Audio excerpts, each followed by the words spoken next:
हम लोग प्रकृति के उस वादियों का अनुभव करें जो वादी इस पूरे संसार के लिए, पूरे विश्व के लिए एक अपनी अहम भूमिका निभाती है। सही बात, आप समझ रहे हैं।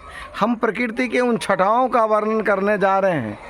प्रकृति के उन दृश्यों को हम लोग अनुभूत करते हैं, हम लोग समझते हैं, जानते हैं, बूझते हैं। किसको? जो हमारा यह शरीर क्षितिजल पावक गगन शरीरा के रूप में प्रस्तुत है। हमारा यह शरीर क्या है? क्षितिजल पावक गगन शरीर, 5 तत्व से यह बना मेरा शरीर है। कबीर बाबा कहते हैं ना।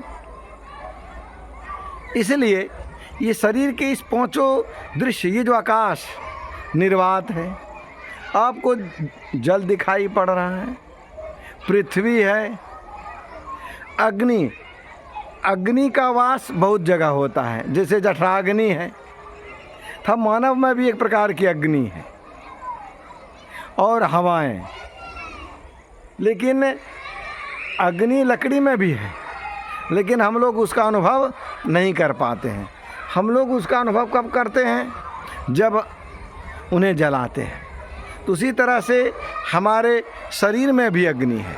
इस अग्नि को हम लोग कब अनुभव करते हैं? जब मुझे भूख लगती है, और जब मुझे भूख लगती है तो हम लोग इस अग्नि का अनुभव करते हैं।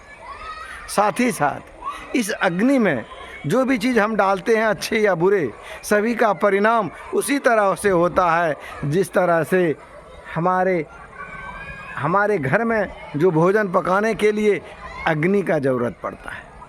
इसी अग्नि में और इस मेरे शरीर में जो अग्नि है, जैसे जठराग्नि, बड़वानल, जठरानल और दावानल, 3 प्रकार की अग्नि मानी गई है। तो उसी प्रकार से उसका काम क्या है? जलाना।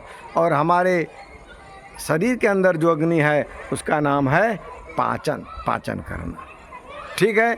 इस प्रकार से हमारा यह शरीर क्षिति जल पावक गगन और समीर और हवाएं, जिसे हम लोग समीर कहते हैं, इससे बना हुआ यह शरीर है।